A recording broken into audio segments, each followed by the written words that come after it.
반갑습니다. 배려가 세상을 바꾼다의 저자 최재홍입니다.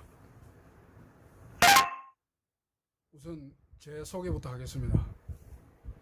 저는 사실 소개라고 내세울 만한 게 별로 없는 사람입니다. 그래서 더더욱 제 소개는 해야 할 것 같습니다. 저는 1957년생, 우리 나이로 65입니다. 경남 고성에서 태어나 초등학교 저학년 시절부터 마산에서 살아온 마산 사람입니다. 고등학교를 겨우 졸업한 학력이고, 결혼해서 자식도 있지만 지금은 이혼하고 혼자 살고 있습니다. 여러 가지 직업이 있었지만 최근엔 인력 시장에 나가며 노가다 3년 했습니다. 지금부터 정확히 8년 전 섭작삼아 책 한 권 출간해서 주변 지인들과 나눴습니다. 그것이 제 이력의 전부입니다.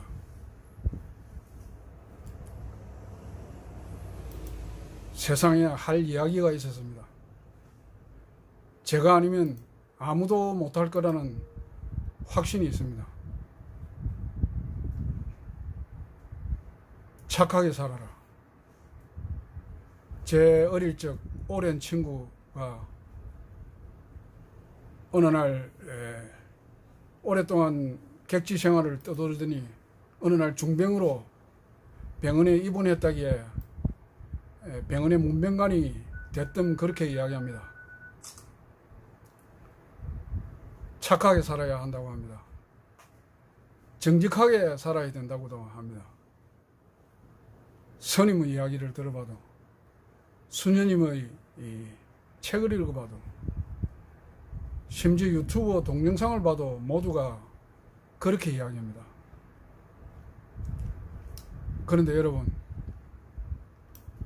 착한 사람이 성공한 것 봤습니까? 성공한 사람 중에 착한 사람 본 적이 있습니까? 우리가 살고 있는 이 대한민국에서 말입니다. 거짓이 온통 세상을 지배하고 있습니다. 착하고 정직한 사람은 바보이고 무능력한 사람입니다.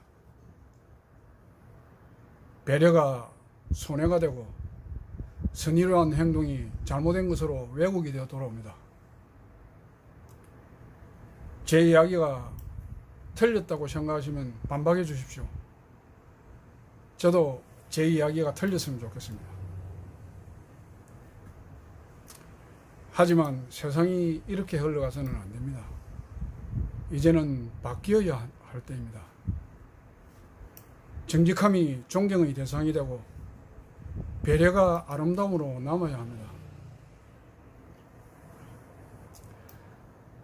저는 제 책에서 두 가지는 꼭 이야기하고 싶습니다.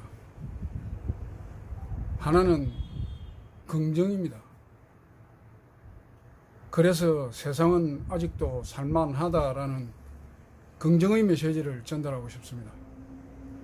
그래서 세상은 아직도 살만하다는 제 첫 번째 책의 제목이기도 합니다. 그 다음은 배려입니다. 배려가 세상을 바꿉니다. 이제 대한민국 사람 대부분은 세상이 바뀌어야 한다는 데는 공감하고 있더라고요. 그러면 어떻게 하면 세상을 바꿀까요? 누가 세상을 바꿀까요? 대통령이, 아니면 정치인이, 아니면 촛불 집회가 세상을 바꿉니까? 대통령은 세상을 바꿀 수 없습니다. 그전에 장기 집권하던 1인 독재 체제였다면 모를까, 지금은 대통령은 세상을 바꾸지는 못합니다. 그러면 정치인이, 국회의원이 세상을 바꿉니까? 그것은 천만의 말씀입니다. 그들은 오로지 세상이 좋게 바뀔까 걱정하고 있을 뿐입니다. 세상이 좋게 바뀌면 그들은 할 일이 없으니까요. 정말 좋게 바뀐 세상에는 그들은 할 일이 없습니다. 그래서 오직 세상이 좋게 바뀔까 노심초사 걱정하고 있을 뿐입니다. 그럼 촛불 집회가 세상을 바꾼다고 생각하십니까? 물론 최근의 촛불 집회로 바뀐 게 있습니다. 정권도 바뀌고 대통령도 바뀌었습니다. 하지만 그런 집회로는 세상을 바꿀 수 없습니다. 세상은 그런 집회나 시위로 바뀌는 것이 아닙니다. 세상은 우리 소시민이 바뀌는 겁니다. 우리 소시민의 의식이 깨어났을 때, 깨어난 의식이 결집되었을 때 세상이 바뀌는 겁니다. 저는 제 책에서 배려와 함께 세상 사는 이야기,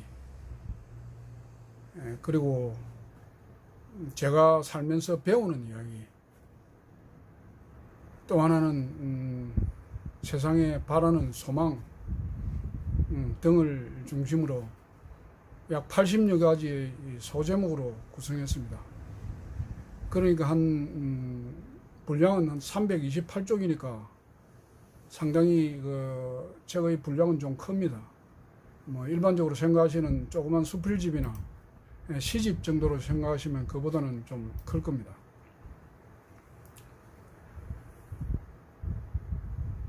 저는 글을 쓰고 책을 냈지만 더 이상 책을 낼 생각은 없습니다.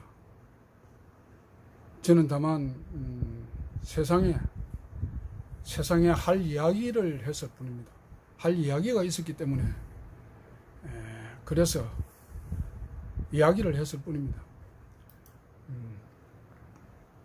제 책을 읽고 공감하는 독자가 있다면 서로 대화하고 소통하며 세상에 긍정의 메시지를 전달하고 싶었습니다.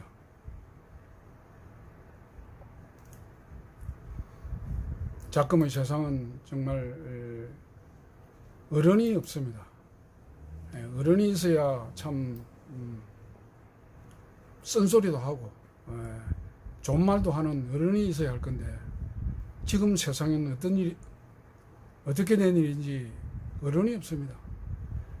그 서슬 풀었던 독재정권 시절에도 어른이 있어서 세상에 쓴소리도 하고 안 좋은 이야기도 하면서 세상을 중심을 잡으려고 노력했었습니다. 그런데 작금의 세상엔 아무리 봐도 어른이 없습니다. 모두가 용비어천가만 부를 뿐입니다. 그것이 정말 안타깝습니다.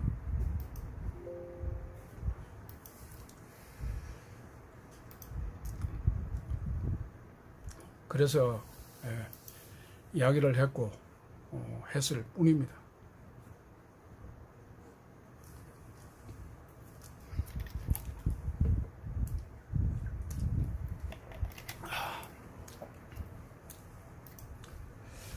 저는 오늘 제 책의 내용 중에 한 2가지 정도, 소제목 2가지 정도를 간추려서 말씀드리고 마지막엔 배려가 세상을 바꾼다에 관해서 말씀드리겠습니다. 우선 스트레스가 보약보다 낫다라고 썼습니다. 정말 요즘 사람들 스트레스를 많이 두려워합니다. 모두가 두려워하고 만병의 근원이라기도 하고 스트레스 그 자체가 병이기도 합니다. 네, 지금 계속하겠습니다.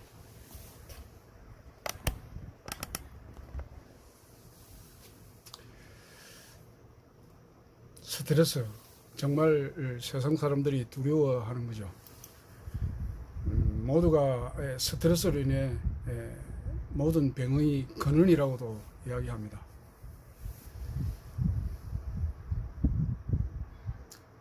그래서 모두들 피하려고 하고, 그리고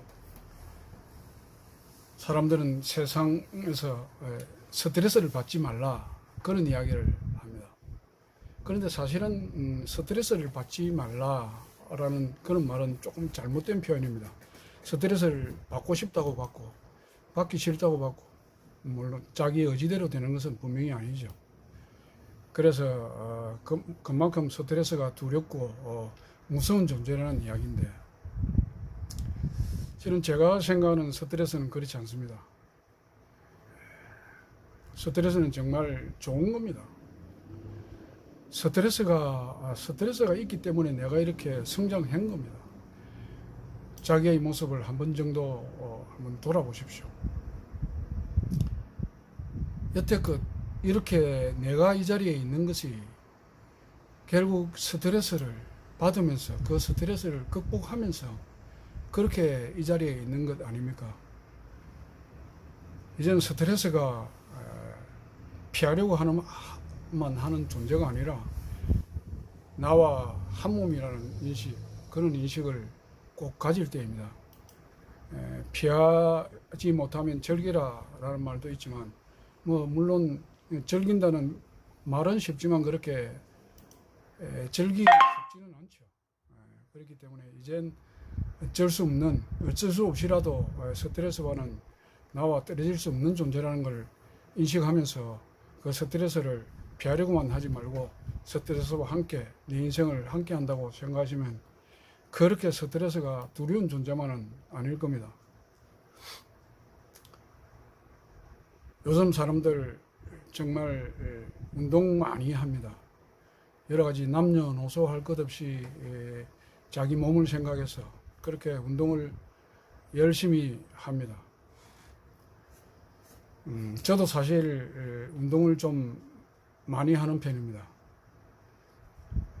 젊었을 때는 한 20대까지만 해도 참 남한테 지기 싫고 남자로서 그렇게 폼 잡으려고 그렇게 운동도 하고 했었는데, 한 30대, 40대 이렇게 가면서 바쁘게 살다 보니 그러지 못하고 있다가 어느 날 40대 중반쯤에 운동의 필요성을 느끼고 그때부터 운동을 시작했습니다.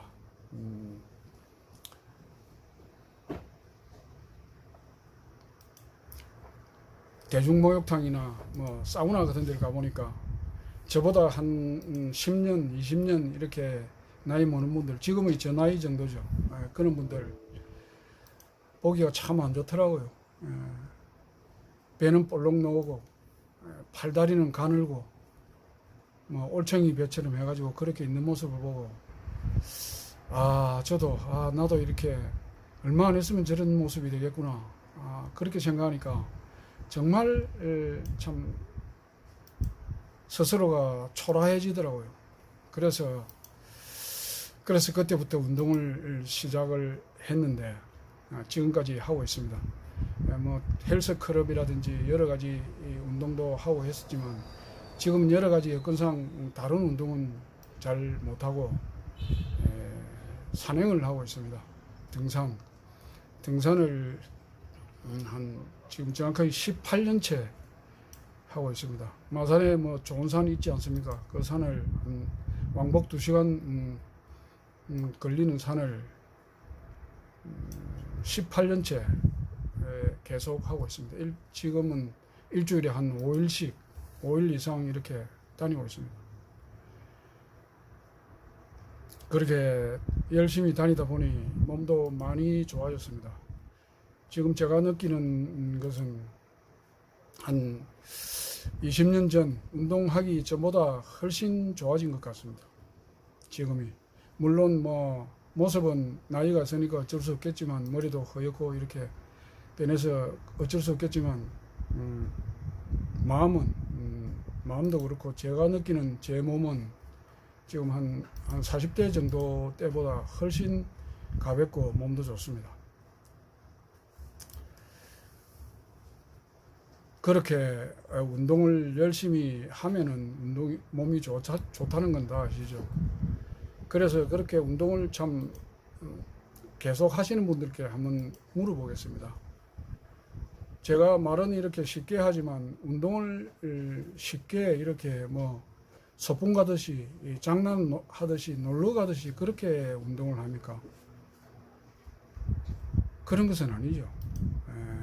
운동은 정말 땀 흘리며 때로는 격하게 자기의 이 정말 온 힘을 다 짜내서 해야만 그것이 운동입니다. 그냥 뭐 쉽게 하는 것은 운동이 안 됩니다. 땀을 흘리고 참 얼마 동안을 하든지 힘들게 하는 것이 그 경우에 따라 극한의 이 상태까지 갈 때까지 이렇게 해야만 운동이 되고 그리고 자기 몸이 좋아지는 겁니다. 그런데 몸의 이 운동은 그렇게 내 의지대로 이렇게 할 수 있지만 정신은 어떻습니까? 정신은 어떻게 운동을 합니까? 요즘 뭐 힐링 이야기를 많이 하는데 정신 건강은 어떻게 치유합니까? 그리고 치유뿐만 아니라 어떻게 단련을 합니까? 물론 종교 생활도 하고 뭐 명상도 하고 여러 가지 뭐 정신 치유도 받고 그런 걸 하고 계시지만 실은 그런 건 알고 보면 그런 건 다 휴식입니다. 몸이 피곤할 때 휴식하는 것처럼 그런 휴식인데 진짜로 몸을 단련할 수 있는 건 저는 스트레스라고 생각합니다. 마음을 다스리고 마음을 내가 좀 더 나아질 수 있는 건 결국 스트레스라고 생각합니다. 그 스트레스를 제대로 극복하고 제대로 이겨 나갔을 때 그때 마음을 내가 더 한 단계 성숙해지는 겁니다. 한 단계 업그레이드 되는 거죠. 제 친구들, 초등학교 동기들 모임을 한 20년 전에 했었는데 그 동기들 그때는 물론 이제 산행이 상당히 붐이 일다 보니 산행부터 시작을 했습니다. 그러다 보니 뭐 정기 모임도 산행으로 하고 수시 모임도 그렇게 산행을 하게 됐습니다. 그러다 보니 산행을 자주 했었는데 제 친구 한 명이 항상 하산하고 내려오면 하는 이야기가 있습니다. 오늘도 보약 한 제 먹었구만 이렇게 이야기합니다. 맞습니다. 보약 한 제 먹은 거죠. 보약 한 제 먹은 것보다 훨씬 낫습니다. 산에 갖다 내려오는 게. 그런데 지금은 스트레스가 보약입니다. 보약보다 낫습니다.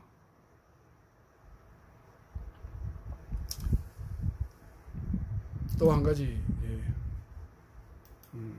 한국인의 이기주의라고 썼습니다. 이기주의인데 한국인만이 가진 그런 이기주의가 있는 것 같아서 제가 한번 써봤습니다.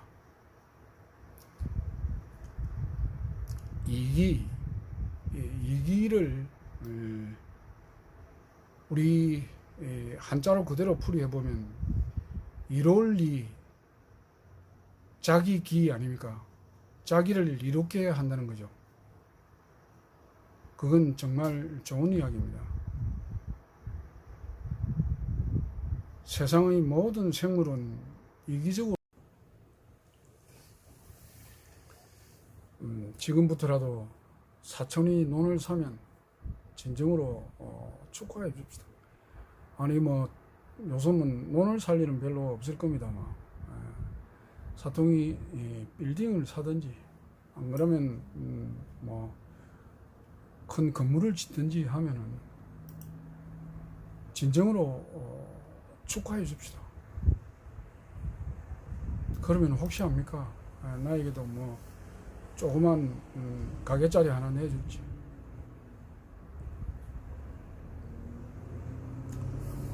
마지막으로 배려가 세상을 바꾼다 해서 말씀드리겠습니다.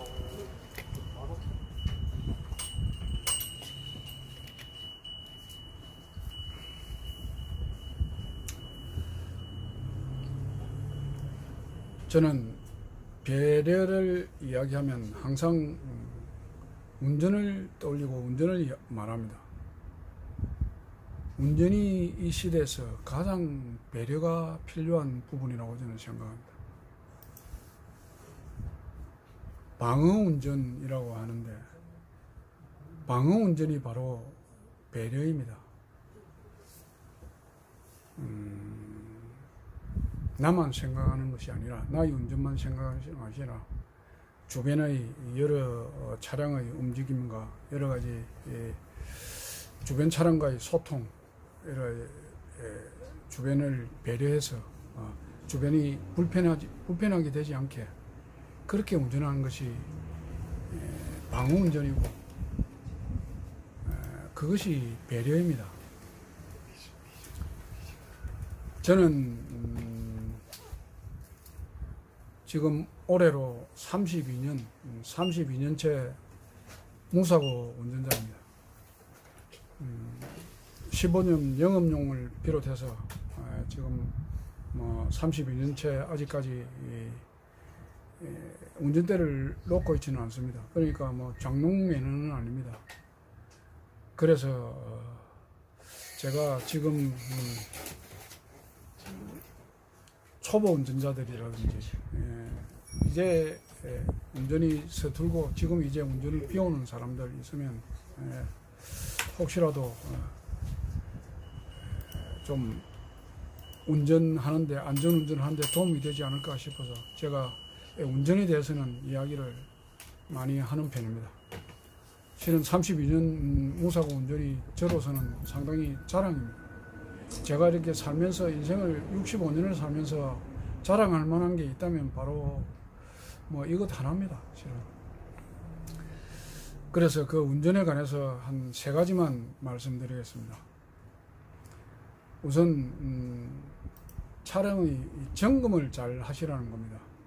평소에 차량 점검을 잘 하게 되면 뭐 크게 문제는 없을 겁니다. 차량 점검이라고 해봐야 그렇게 뭐 어려운 건 아닙니다. 점검이랑 별거 없지. 차 주변에 평소에 운전을 하기 전에 차 주변 한 바퀴 정도 돌아보면서 타이어 공기압도 체크해보고 뭐 여러 가지 계기가 잘 들어오는지 깜빡이는 잘 들어오는지 안 그러면 미등은 잘 들어오는지 라이트는 꺼지지 않았는지 그 정도 한 번 정도 체크해주면 그게 점검입니다. 일상 점검입니다. 그러니까 한 넉넉 잡고 한 2~3번이면 충분합니다. 차를 운전하기 전에 간단하게 그렇게 하는 그것이 생활화되고 습관이 되면 정말 오랫동안 안전운전을 할 수 있을 겁니다. 저는 영업용 운전을 하면서 특히 장거리 운전을 제가 영업용 화물차를 한 15년 했는데 그런 것 하면서 장거리 운전을 하면서 느낀 점이 많기 때문에 이런 이야기를 드리는 겁니다. 장거리 고속도로 같은 그런 데서 보면 미등이 안 들어오는 차들도 있었고 뭐 라이트가 하나밖에 안 들어오는 그런 차도 봤고 그건 정말 밤에는 그건 충격적인 겁니다. 아주 치명적인 사고로 이어질 수 있는 겁니다. 그런 걸 나로 인하여 그런 사고가 생기지 않게끔 미연에 방지할 수 있는 것이 그것이 바로 차량의 점검입니다. 그 다음은 교차로 꼬리 물기 하지 않기, 그것에 대해서 말씀드리겠습니다. 교차로 꼬리 물기는 알다시피 참 뭐 하는 방법은, 꼬리 물기 하지 않는 방법은 뭐 굳이 설명을 안 해도 모두 아시겠지만, 실은 그 내가 이렇게 혼자만, 특히 출근 시 특히 그런 일이 많습니다. 그러면 혼잡하고 복잡할 땐 내가 앞잡다라 그냥 그렇게 갈 것이 아니라, 내 신호가, 찍힌 신호가 와 있더라도 그렇게 갈 것이 아니라 나만이더라도 출발 정지선에 기다리고 있는 겁니다. 그렇게 기다리고 있다가 혼잡이 풀리면, 혼잡이 풀려도 뭐 신호가, 찍힌 신호가 계속 있으면 그냥 그때 출발해도 늦지 않고, 그렇지 않으면 다음 신호를 기다렸다가 다음 신호 가면 됩니다. 그렇게 교차로에서 혼잡한 그런 꼬리 물기 상이 생겨서 그렇게 가는 것이, 기다렸다가 다음 신호에 가는 것보다 못하다는 걸 아마 운전하신 분들은 대부분 한 번씩 겪어봤을 겁니다. 그런 이제는 그런 의식, 조그만 의식의 변화만 있으면 이제 되는 것 아닙니까? 이제는 그럴 때가 된 것 같습니다. 그러다 보면, 운전을 그렇게 하다 보면 나로 인하여 혜택을 받는 상대방 운전자가 생깁니다.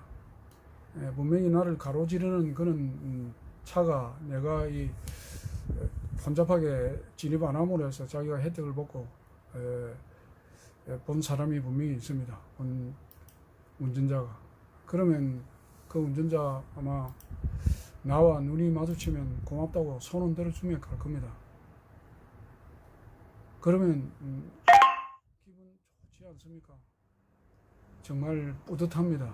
내가 누군가를 위해서 뭔가를 한 것 같은 그런 생각 분명히 들죠. 그런데 실은 상대방 운전자가 더 고마워합니다. 더 고맙습니다. 나로 인하여 그렇게 혼잡 안 하고 그냥 통과할 수 있을 때는 정말 고맙게 생각하고 감사합니다. 그렇게 그러다 보면 하루 종일 기분도 좋겠죠. 그런 운전자는 분명히 다음에 나와 똑같은 상황이 생길 때 그렇게 운전하게 됩니다. 그건 안 봐도 확신할 수 있습니다. 그래서 배려는 어렵고 힘든 일도 아니고, 배려의 생활화가 그렇게 오래 걸릴 일도 아니라는 건 제가 말씀드리는 겁니다. 그렇게 참 이어진다면 얼마든지 배려의 생활화가 머지않아 가능한 거죠. 그리고 또 한 가지, 날씨가 어둑어둑할 무렵, 날씨가 어두워질 무렵, 그 무렵에는 꼭 전조등, 라이트를 켜고 다니시라는 겁니다. 낮이라도 좀 어두운 날씨에는 분명히 전조등을 켜야 합니다. 나의 입장에서 볼 땐 분명히 앞에 전방 주시가 가능하고 전방 확보가 가능하지만, 상대방으로서는 내 차가 빨리 보이지 않을 수 있습니다. 그리고 시골 외곽지라든지 그런 데 보면 보행자들 많지 않습니까? 그런 보행자들도 내가 어둑어둑할 무렵에 라이트를 켜고 전조등을 켜면은 멀리서도 식별이 가능합니다. 그러다 보면 서로 편하게 교행을 할 수 있는 거죠. 그것이 배려입니다. 그것이 배려고, 그것이 방어운전입니다. 내가 상대방을 배려해서,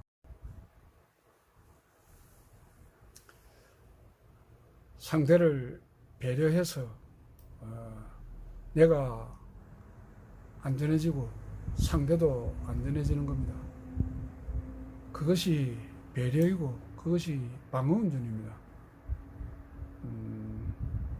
우리 옛말에 장님이 밤중에 등불을 켜고 간다 하는 말 있죠. 그런 말 우리 한번 깊이 생각해 봅시다.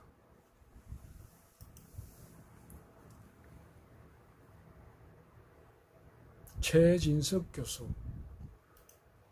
교수 혹시 아시는 분 계실 겁니다. 서강대학교 철학과 교수입니다. 그분의 강의를 제가 참 좋아합니다. 우연히 유튜브를 보다가 그분 강의를 보고 상당히 참 좋은 강의 내용이고 여러 가지로 배울 점이 많아서 수시로 자주 챙겨보기도 하는데,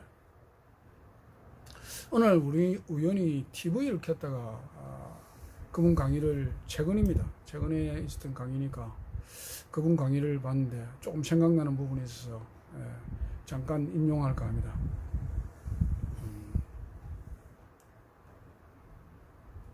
시대의 아젠다가 있어야 한다고 했습니다. 우리나라면 건국 이후부터 시대 아젠다라면 뭐 주제, 의제 같은 거 아니겠습니까? 그건 건국 이후 건국 대통령 이승만 대통령으로부터 잘 살아보세요 박정희 대통령, 그 박정희 대통령까지가 1세대 산업화 세대라고 했습니다. 정말 1세대 산업화 세대 엄청나게 발전을 했죠. 세계 근대사에 유례가 없을 정도로 우리나라가 발전을 했습니다.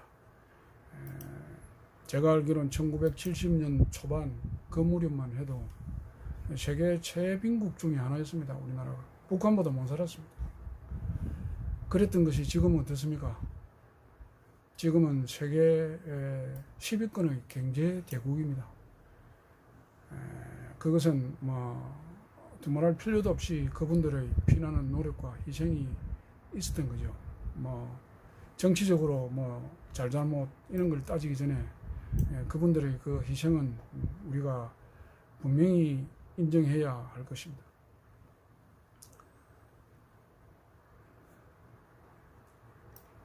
그 다음은 문민정부 김영삼 대통령으로부터 현재까지가 2세대라 그랬습니다. 2세대 민주화 세대. 사실 이 민주화는 아직도 진행 중에 있고 완성은 안 됐지만 그래도 어느 정도 성과는 분명히 있는 것 같습니다. 우여곡절은 분명히 있었지만 뭐 자연스럽게 정권 교체도 했고 투표로서 국민 투표로서 뭐 대통령이 뽑히고 했으니까 뭐 민주화도 어느 정도 이 궤도는 올라와 있다, 그렇게 생각합니다. 저도 그렇게 생각하고 최진숙 교수도 그렇게 말씀하셨습니다. 그러면 지금부터 그러니까 지금부터면 제3세대 아니겠습니까? 제3세대의 아젠다는 과연 무엇일까요? 안타깝게도 그분은 그런 답은 내주지 않았습니다. 우리 함께 뭐 생각해보자는 그런 취지였는지는 몰라도 그런 답은 내주지 않았습니다. 그 답을 감히 제가 말씀드릴까 합니다. 그것은 바로 의식의 선진화입니다. 국민의식의 선진화. 우리가 뭐 나라를 걱정하고 정치를 이야기하면서 정치인을 욕하고 이렇게 하는데 실은 이제는 그럴 필요는 없습니다. 우리 국민이 이제는 의식이 깨어나야 합니다. 이제는 그럴 때가 된 것 같습니다. 1세대, 2세대가 정부가 주도하고 대통령이 주도하고 관이 주도했다면 이제부터 제3세대는 나라의 주인인 우리 국민이 주도해야 합니다. 그러니까 누구를 원망하고 누구를 탓하고 할 필요도 없이 국민의식이 선진화되어야만 우리나라가 좀 더 앞으로 나아갈 수 있습니다. 그 국민의식 선진화의 중심이 바로 배려입니다. 배려가 세상을 바꿉니다. 배려는 힘든 일이 아닙니다. 배려는 돈이 들지 않습니다. 하지만 배려는 내가 하는 겁니다. 내가 하고 행동하는 겁니다. 말로 하고 생각하는 것은 배려가 아닙니다.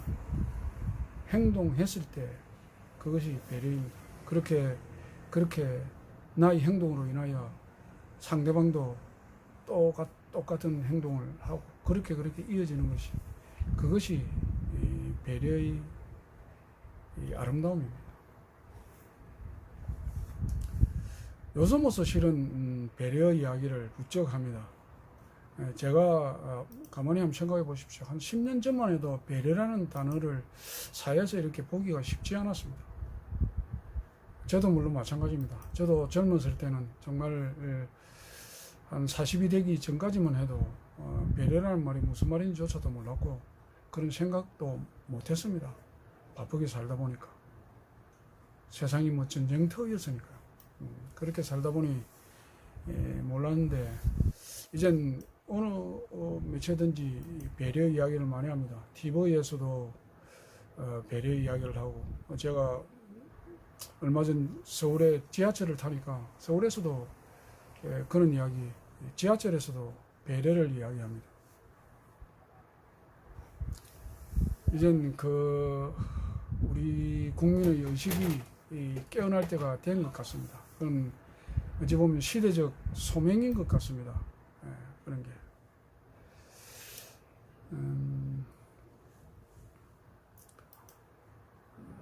우리가 배려를 이야기하면 한 가지 빼놓을 수 없는 사실이 하나 있습니다. 가까운 나라 일본을 이야기하지 않을 수 없습니다.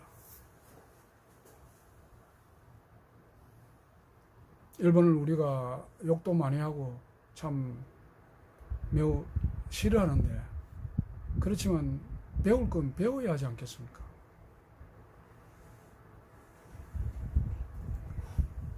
일본과 우리를 간단히 한번 최근의 이 경우를 봐서 한번 잠깐 비교를 해보겠습니다.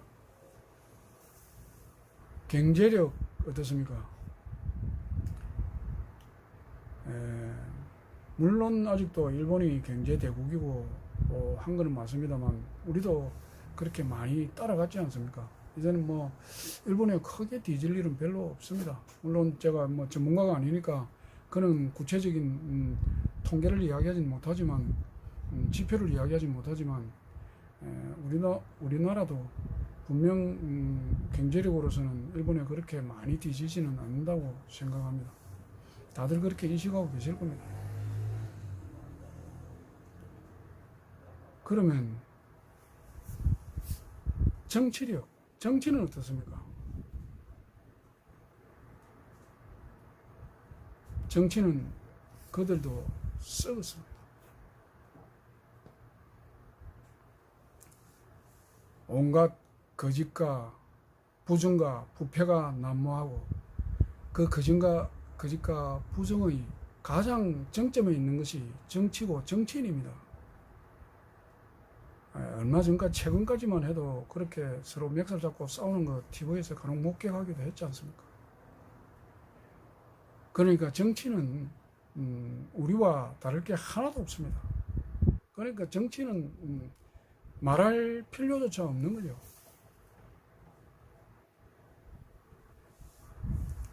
그러면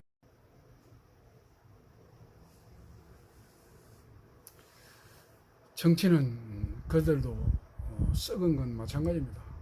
우리나라와 다를 게 하나도 없습니다. 그러니까 정치는 이야기할 필요조차 없는 거죠. 이야기할 가치도 없습니다. 실은. 그러면 무엇이 우리와 일본을 이렇게 아직까지도 격차가 나게 만들었을까요?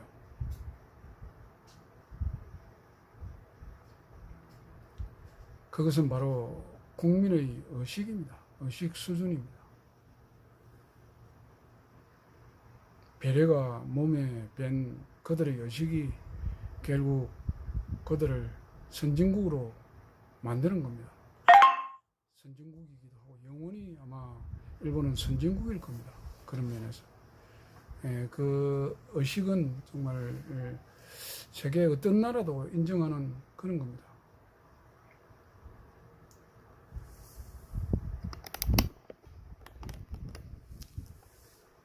그런데 우리는 어떻습니까?